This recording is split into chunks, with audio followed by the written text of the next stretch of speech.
let's get into this article here in the United States. Kind of important. Americans skipping meals to cope with rising costs, says poll. New survey has found that half of U.S. homeowners and renters are struggling to afford their housing payments. And we talked about Amerifornia coming. We did warn you about Amerifornia. And we talked about wagons east, wagons going east instead of west for prosperity. And we basically are, everything's coming, like we said, when it came to the price of food and what was going to happen to the price of housing. And in turn, when housing goes up, you have less disposable income because you're paying for shelter. And Americans were a few years behind Canada, Australia, New Zealand, and the UK. Americans just needed Joe Biden to get in there to be selected in. Once the selection happened, guess what? They accelerated everything there to catch up to Canada, New Zealand, Australia, and the UK. So America was a few years behind. Donald Trump was kind of almost like a dam, or kind of like a dead end when it came to screwing the country over. So there was a 4-year lapse of kind of like almost like peace in a way. But then Biden get in, videos are up the day the selection took place. Not even taking the White House when Biden took when the selection, the next 2 days after they counted the the whole voter fraud. The day of, I made the videos. Goodbye, Taiwan. War with Russia and Ukraine. We've done it. We've said it all. Price of food, price of housing, and now it's here. And it was America needed to catch up to the rest of the failing nations in the West. And half of Americans struggle to afford their rising housing costs, and the financial squeeze is so severe for many that over 1 in 5 skip meals to get by, a new poll has revealed. The survey, commissioned by Seattle-based real estate brokerage Redfin, and Seattle, of all places, was taken over by CCP money laundering that came in from the Chi-Coms that were parking billions of dollars in Seattle real estate and turning the city into an empty shell.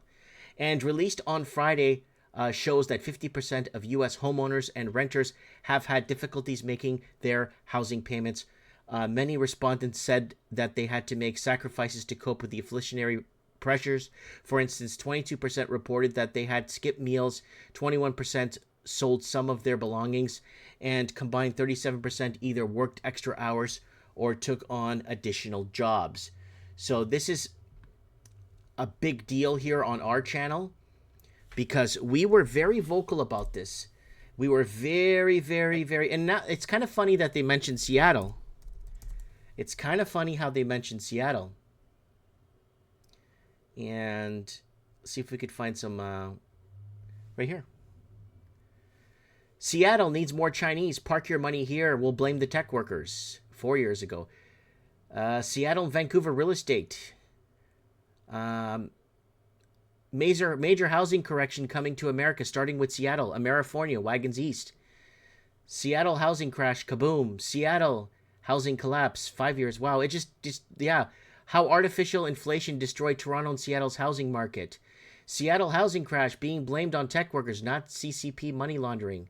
5 years ago. Chinese to take over Seattle housing market. Amerifornia is coming. Vancouver foreign buyer tax 6 years ago. So it keeps going on and on. Seattle's going broke. Seattle head tax will lead to exodus of businesses from the city. Seattle disappearing middle class can't keep up with money laundering from China. Wagons east. It's Chinese housing wave tsunami has hit Toronto and Seattle as Vancouver implements foreign buyers tax 7 years ago.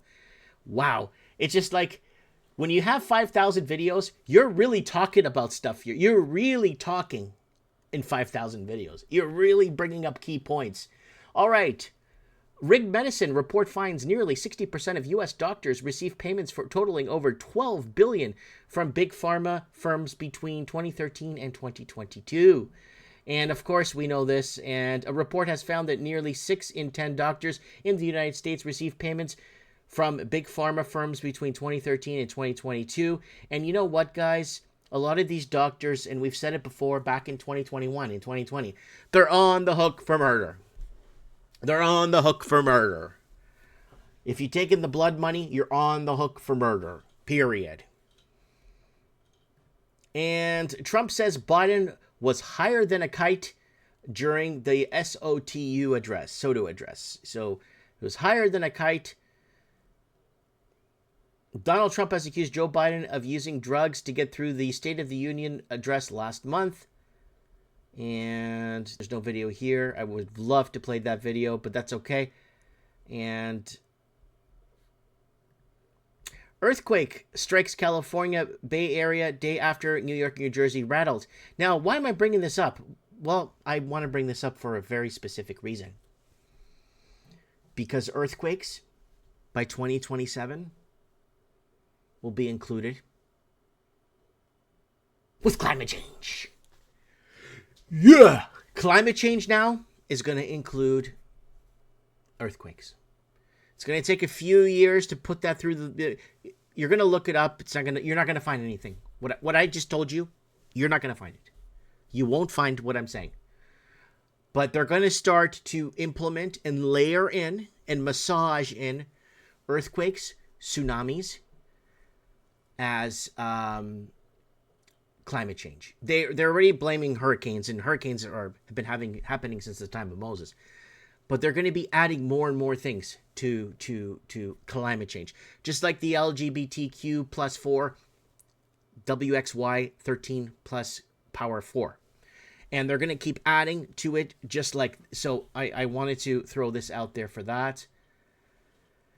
And a great wealth transfer is underway. How the West lost control of the gold market and pricing power in market long dominated by Western industrial money is moving east, and the implications are profound. So what's happened is, I'm not even going to read this. Basically in 1971, when Richard Milhouse Nixon took the United States off of the gold standard, I believe, and I mean, it means there's really nothing written about what I believe, but I believe they had to go off the gold standard because they had the Vietnam War, and the war was becoming too expensive, and they needed to print money out of nothing. So the best thing to do is to go off the gold standard, and then they could basically print money and go to war full time. And I think it was Eisenhower that warned us about the military-industrial complex. I think Gerald Ford, also warned us about the military-industrial complex. I think John Fitzgerald Kennedy also warned us about the military-industrial complex too, and how far they would go to impoverish Americans and take sound currency off the table, create this fractional reserve garbage, and basically, destroy us, right? Gaddafi tried to create a gold-backed currency in Libya for Africa, a gold-backed currency, and he was murdered for that. Right? The Portuguese Empire had a gold-backed currency, Escudo de Ouro. It was backed by gold. And the Bank of Macau, when it was part of Portugal, the Bank of Angola, it was all gold-backed currency with reserves in Lisbon, Portugal. And the Portuguese Empire was taken down for that. There was a lot that happened because Saddam Hussein wanted to start selling his oil in euros, and he was taking care of that. There was no mention of gold. He did have gold reserves, which were stolen by American armed forces, but there was no mention of gold currency in that Iraq situation. So, all right. So I wanted to cover that for you guys.